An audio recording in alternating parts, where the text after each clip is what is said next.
জেলার ব্লক অফিসে নতুন রিক্রুটমেন্ট বিজ্ঞপ্তি প্রকাশিত হয়েছে।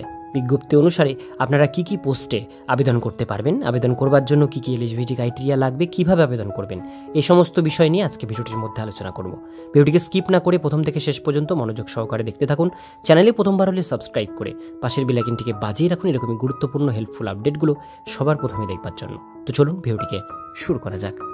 তো বন্ধুরা, অনস্ক্রিনে দেখতেই পাচ্ছেন নোটিফিকেশন পাবলিশড হয়েছে government of West Bengal, office of the district magistrate and collector, Nadia district থেকে এই নোটিফিকেশন পাবলিশড হয়েছে। নোটিফিকেশন অনুসারে এখানে যেটা বলা হচ্ছে, West Bengal for engagement of data entry operator নেওয়া হচ্ছে কন্ট্রাকচুয়াল অ্যান্ড টেম্পোরারি বেসে, এটা নেওয়া হচ্ছে গ্রুপ সি পোস্ট। ভ্যাকান্সিগুলো দেখব। কৃষ্ণনগর 1 ব্লকে ভ্যাকান্সি রয়েছে একটা, কৃষ্ণনগর 2 ব্লকে ভ্যাকান্সি রয়েছে দুটো, কল্যাণীতে ভ্যাকান্সি রয়েছে একটা। এই টোটাল 4খানা পোস্ট ভ্যাকান্সি রয়েছে ডাটা এন্ট্রি অপারেটর, এই 3টে ব্লক মিলিয়ে। স্যালারি আপনাদের দেওয়া হবে পার মান্থ 16,000 টাকা, এনহ্যান্সমেন্ট 600 টাকা পার ইয়ার ডিউরেশন, অর্থাৎ প্রথম বছর আপনারা কিন্তু 16,000, তারপর থেকে আপনাদের 600 টাকা করে বেতন বাড়বে। 5 বছর পর্যন্ত গিয়ে আপনাদের 20,000 টাকা পর্যন্ত স্যালারি কিন্তু দেওয়া হবে, তারপরে আপনাদের আবার 700 টাকা করে বেতন বাড়বে। তো এইভাবে কিন্তু বেতন আপনাদের দেওয়া হবে।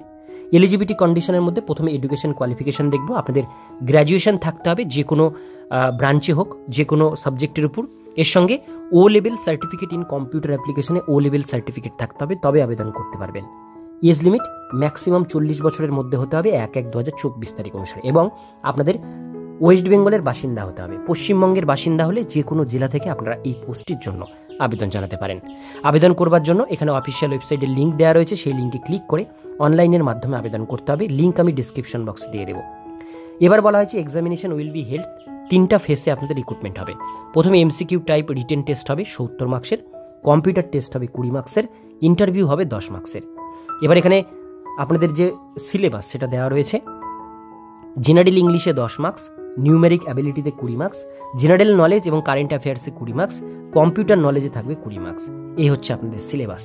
এবার আবেদন করবার জন্য যে সমস্ত ডকুমেন্টসগুলোর প্রয়োজন সেটা হচ্ছে মাধ্যমিকের অ্যাডমিট কার্ড এজ প্রুফ হিসাবে, ভোটার কার্ড রেসিডেন্সিয়াল প্রুফ হিসাবে, মার্কশিট দিতে হবে মাধ্যমিক থেকে আপ টু গ্র্যাজুয়েট পর্যন্ত, কম্পিউটার সার্টিফিকেট দিতে হবে যেটা ও লেভেলের, সেটা এক্সপিরিয়েন্স সার্টিফিকেট থাকলে সেটা আপনারা অবশ্যই শো করতে পারেন। এবার বলা হচ্ছে লাস্ট ডেট অ্যাপ্লিকেশন 31/3/2025 তারিখ, এটা আবেদন করবার লাস্ট ডেট। এই মাসের 31 তারিখ, তার মধ্যে আপনারা আবেদন কমপ্লিট করবেন। 20 ক্যান্ডিডেট শর্টলিস্ট বেস্ট আপন অন মার্কস। আপনাদের রিটেন টেস্ট যারা দিবেন তার মধ্যে সব থেকে হাইয়েস্ট যে 20 জনের নাম থাকবে তাদেরকেই কিন্তু ইন্টারভিউ এবং কম্পিউটার টেস্টে কিন্তু ডাকা হবে। এটা পিওরলি টেম্পোরারি অ্যান্ড কন্ট্রাকচুয়াল বেসে 1 বছরের জন্য এটা আপনাদের নেওয়া হচ্ছে। আর 1 বছর পরে আপনাদের স্যাটিসফ্যাক্টরি পারফরমেন্সের উপরে, এখানে লেখা আছে নিচে দেখতে পাচ্ছেন, স্যাটিসফ্যাক্টরি পারফরমেন্সের উপরে আপনাদের এটা কিন্তু 1 বছর পরে রিনিউয়েবল করা হবে। তো এটাই ছিল ডিটেলস বিষয়। আপনারা যারা আবেদন করতে চান, আপনাদের যাদের কোয়ালিফিকেশন ম্যাচ করছে, অবশ্যই আপনারা এটা অনলাইনের মাধ্যমে আবেদন করে ফেলবেন। আজকের ভিডিও এতটুকুন পর্যন্ত। ভিডিওটি কেমন লাগলো অবশ্যই কমেন্টে জানাবেন। ভালো লাগলে লাইক করবেন, আর এরকমই নিত্য নতুন চাকরির আপডেটগুলো পেতে গেলে চ্যানেলটিকে সাবস্ক্রাইব করে পাশের বেল আইকনটিকে অবশ্যই বাজিয়ে রাখবেন।